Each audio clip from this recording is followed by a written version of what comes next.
السلام عليكم ورحمة الله. إن شاء الله النهاردة عندنا أفكار سهلة جدا وبسيطة من إعادة تدوير البلاستيك. يلا بينا نسمي الله ونشوف هنعمل إيه مع بعض.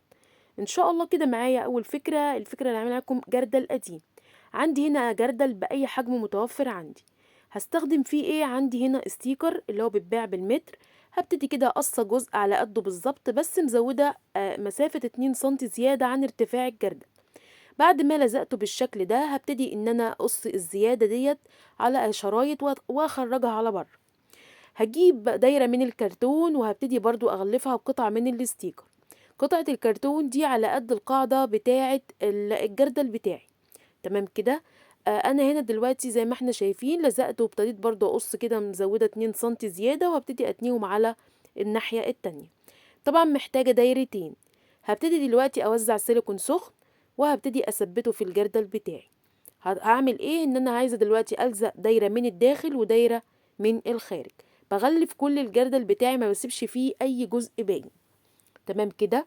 جبت هنا عندي دوت خيط خيش، اللي هو الدبار اللي هو السميك شوية. ببتدي ان انا الفه كده حوالين الشكل بتاعي، يعني حاطط بيه الجردل بتاعي من جوه، لان دوت الخيط اللي انا هستخدمه في الفكرة بتاعتي. هاجي دلوقتي بعد كده انا هنا موزعه دبل فيس على الجردل بتاعي، لان بصراحه حلو جدا في الشغل، وزي ما قلت لحضراتكم انا بحبه. ممكن ان احنا نستبدله نستخدم السيليكون عادي، مفيش مشكله. فهو بيبقى حلو جدا في الشغل، فعشان كده أنا بحب استخدمه في افكاري. لزقت كده حوالي ربع نقول الجردل بس من الخيط الخيش، وبعد كده هكمل من الدبار اللي هو اللون الابيض ده. ده برضو بنفس السمك، يعني الالوان اللي نستخدمها من الدبار يكون كله حجم واحد، ما يبقاش فيه رفيع وسميك. انا هنا دلوقتي بحط نقطة من الشمع قبل ما اقص، وابتدي ان انا كده اتنيها على بعضها، وبعد كده اقصها. بص بتطلع معايا سليمة، مش بتنسل. فبنعمل الحركة دي عشان يعني انا بقص من نص اللزق اللي انا لزقته في الناحيتين. بعد كده بعد ما خلصت عندي هنا ده ورقة، اي ورق متوفر عندي مستعمل. هبتدي دلوقتي اخده كده وهبتدي الفه، عايزه اعمل رولات من الورق. قصيته كده بالطول، الورقة قصيتها بالطول زي ما شفنا، وبلفها بأي عود خشب متوفر عندي. بقى معايا بالشكل ده. هحتاج هحتاج ان انا اركب 3 رولات في بعض بالشكل اللي احنا شايفينه ده. بحط نقطة من الشمع وابتدي ادخل واحد جوه واحد بالطريقة دي. فكرتنا النهاردة بسيطة جدا وسهلة، اتمنى تتابعوني للاخر، صدقوني كلها افكار هتفيدكم باذن الله وتستفادوا منها. انا هنا بعد ما لزقت ال3 رولات مع بعض ابتديت ان انا اضغط عليهم كده بايدي عشان عايزة افردهم. جبت عندي هنا اي حاجة تكون مدورة، بس انا هنا الحاجة ديت يعني العلبة دي العرض بتاعها عايزاه يكون 4 سنتي. اي حاجة يكون عندكم، برطمان اي حاجة بعرض 4 سنتي. وبعد كده هبتدي الف الرول اللي احنا عملناه او الورق اللي احنا لفيناه. زي ما احنا شفنا بحط نقطة من الشمع وابتدي الف شوية من الشمع وابتدي الف، وممكن طبعا الغيرة، وبلف كل الرول بتاعي كده. طبعا لازم احط لزق وانا بلف عشان يبقى ماسك نفسه كويس ويبقى ليه سمك. انا هنا دلوقتي بعد ما لزقتها هتكون معاكم الطوق دوت بعرض 5 سنتي. هجيب بعد كده رول واحد بس من الرولات اللي احنا لفيناها وهلفها على العود اللاصق ده. انا عايزه اعمل دايره او اعمل حلقه صغيره. بقى ما عندي الحلقتين دول، المقاس ده والمقاس ده، دي 5 سنتي وديت 2 سنتي. ابتديت اعمل هبتدي الف الكبيره بخيط الخيش. تمام كده. طبعا انتوا تقدروا تنسقوا الالوان او نوع الخيط اللي تفضلوه زي ما انتوا عايزين. فانا بعد ما لفيت بالشكل دوت هبتدي اجيب عندي الرول التاني الصغير او الطوق التاني. انا هنبتدي دلوقتي الفه بخيط الكروشيه.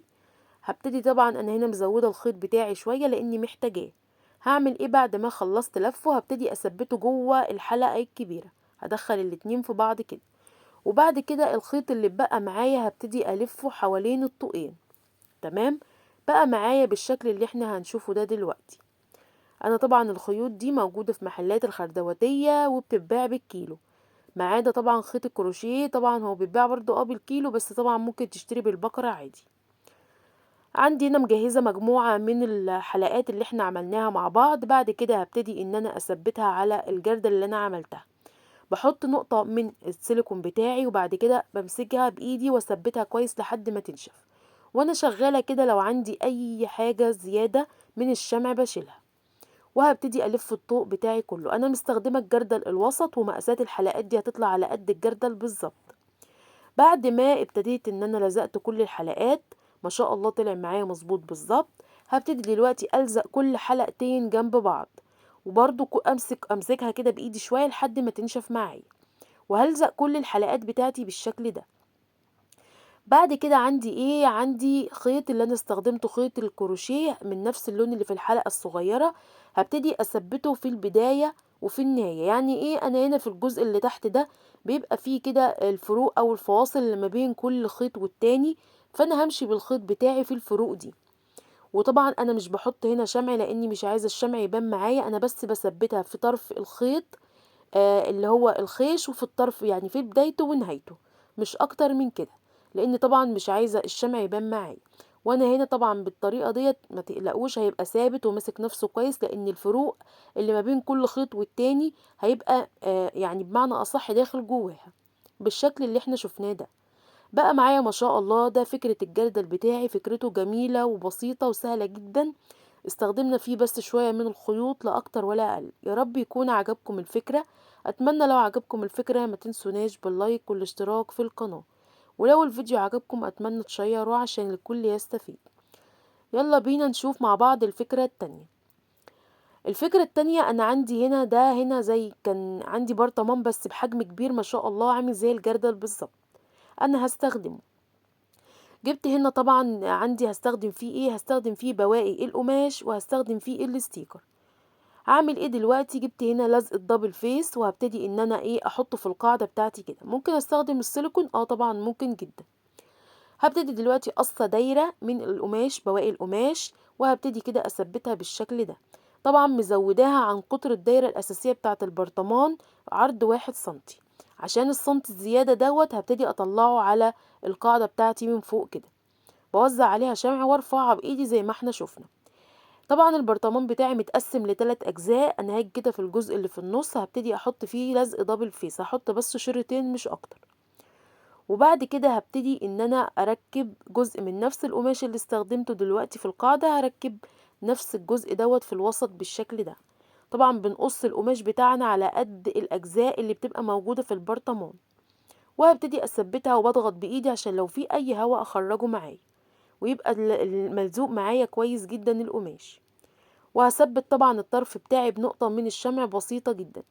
هستخدم بعد كده الستيكر اللي هو بيتباع بالمتر دوت او ممكن بالبكرة.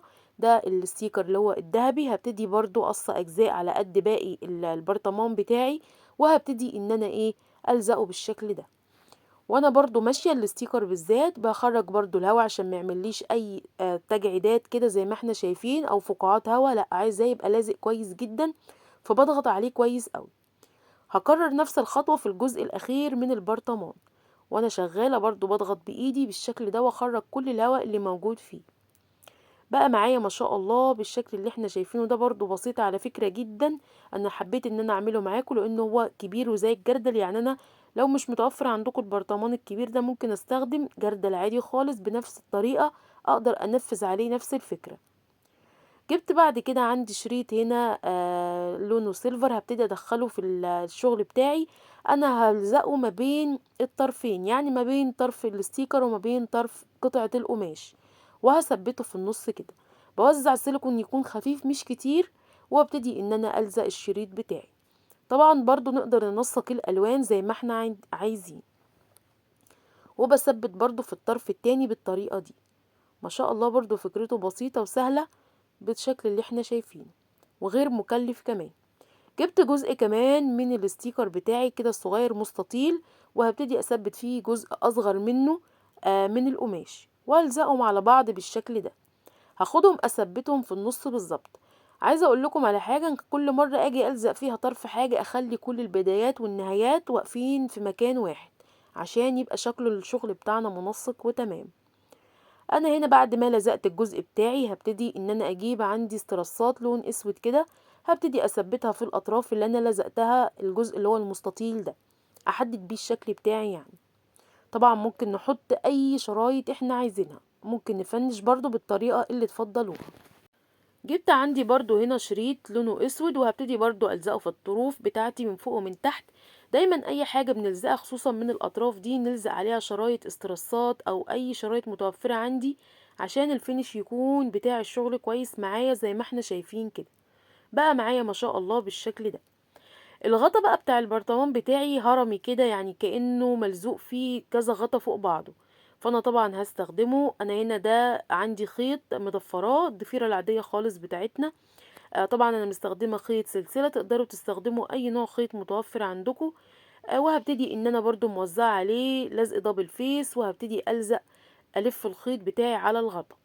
كل ما بلف شوية ببتدي اضغط بايدي، سواء استخدمت السيليكون او استخدمت الدبل فيس، لازم اضغط على الحاجة اللي انا بلزقها عشان تطلع معاكم كويسة وتبقى لزقت كويس جدا في المكان بتاعها. هاجي زي ما احنا شايفين كده ماشية بالراحة واحدة واحدة، وكل ما بمشي شوية كل ما بضغط بايدي وابتدي الزق او اضغط على الخيط بتاعي عشان اضمن ان هو لزق كويس جدا. تمام بالشكل ده. ده بقى كده الشكل ما شاء الله الغطا بتاعي شكله لطيف جدا مع البرطمان. ده كده فكرتي زي ما احنا شفنا خلصتها تقريبا. سهلة وبسيطة وما شاء الله. يا رب يكون بجد الأفكار بتاعتنا عجبتكم النهاردة. أتمنى تنفذوها وتقولي لي رأيكم فيها ايه. لو في أي استفسار اكتبولي وإن شاء الله هرد عليكم. أتمنى ما تنسوناش باللايك والشير والاشتراك في القناة. وشكرا جدا ليكم، والسلام عليكم ورحمة الله وبركاته.